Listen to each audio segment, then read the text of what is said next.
आप देख रहे हैं अल्फा डिफेंस हिंदी में आपका स्वागत है।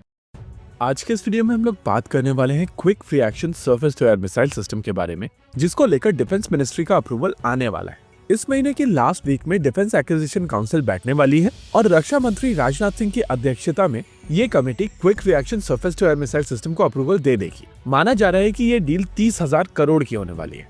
आइए इस वीडियो के दौरान पहले समझने की कोशिश करते हैं कि quick reaction surface to air missile system है क्या, इसकी क्या क्षमताएं हैं और ये भारतीय थल सेना के लिए इतनी ज्यादा इम्पोर्टेंट क्यों है। उसके बाद हम लोग बात करेंगे डील के बारे में और समझेंगे कि इस डील के मायने क्या है।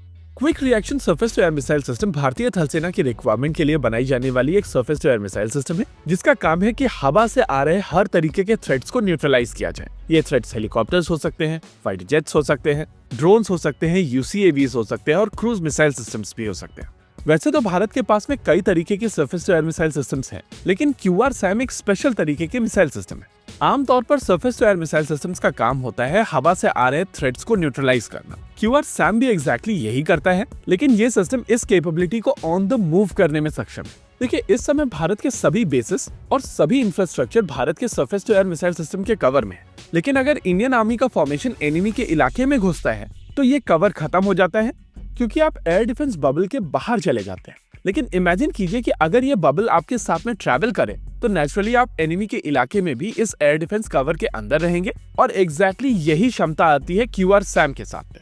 QRSAM में सबसे इंपॉर्टेंट चीज है QR, यानी कि क्विक रिएक्शन।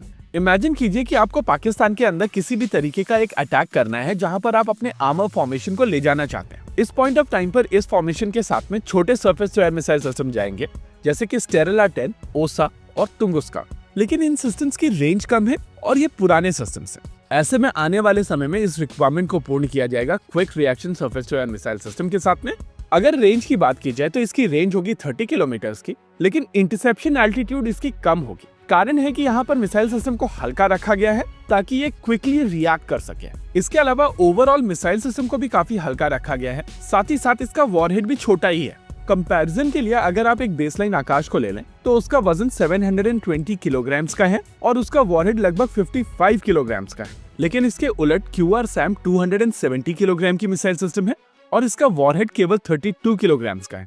हालांकि आकाश की कॉन्फ़िगरेशन के अपने खुद के एडवांटेजेस हैं, जैसे कि आकाश की इंटरसेप्शन एल्टीट्यूड इससे दुगनी है और इसी वजह से वो सरफेस से सरफेस मिसाइल सिस्टम्स को भी इंटरसेप्ट कर सकती है। ऑपरेशन सिंदूर के दौरान हम लोगों ने देखा था कि भारतीय सेनाओं की Akash surface to air missile system ने पाकिस्तानी हतफ 2 और फतह 2 रॉकेट्स को भी इंटरसेप्ट किया था और इसी वजह से Akash as a configuration different है, लेकिन QRSAM का रोल डिफरेंट है। आमतौर पर surface to air missile systems का सबसे वल्नरेबल पार्ट होता है उनका रेडार सिस्टम। इन बड़े बड़े रेडार्स को काफी दूरी से देखा जा सकता है और आमतौर पर इन्हीं को टारगेट करने की कोशिश की जाती है। लेकिन QRSAM के केस में DRDO की तरफ से एक कॉम्पैक्ट रेडार सिस्टम बनाया गया है जो केवल एक ही ट्रक के ऊपर माउंट किया जाता है। इसमें किसी भी तरीके के मूविंग पार्ट्स नहीं है और ये गैन बेस्ड पैनल एसा radar on the move scanning और ट्रैकिंग कर सकता है। साथ ही साथ इसका फायर कंट्रोल रेडार भी ऑन द मूव ऑपरेशन में सक्षम है। हालांकि इंटरसेप्टर मिसाइल सिस्टम को लॉन्च करने से पहले लॉन्चर एक छोटा सा हॉट लेते हैं, लेकिन इसको छोड़कर बाकी सारे ऑपरेशन ऑन द मूव होते हैं और इसी वजह से इस मिसाइल सिस्टम को quick reaction surface to air missile system कहा जाता है।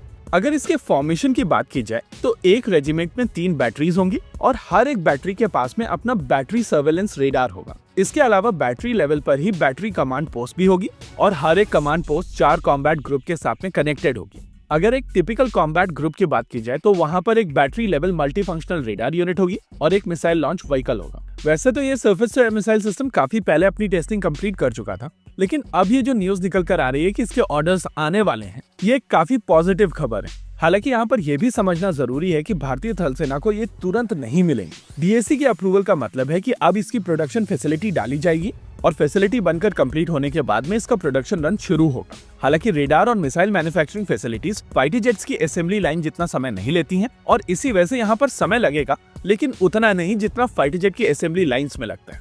इसके अलावा कुछ लोगों का क्वेश्चन था कि 30,000 करोड़ की लागत में ये मिसाइल सिस्टम्स क्यों अक्वायर की जा रही। आप सभी को याद होगा S-400 ट्रायम्फ की डील हुई थी 35,000 करोड़ की और इसी वजह से ये क्वेश्चंस निकल कर आ रहे हैं। लेकिन इस समय हम लोगों को नंबर पता नहीं है कि एग्जैक्टली कितने नंबर में ये मिसाइल सिस्टम्स अक्वायर की जाएंगी, क्योंकि S-400 के केस में हम लोगों ने केवल 5 रेजिमेंट्स अक्वायर की थी और QRSAM का नंबर ज्यादा होगा।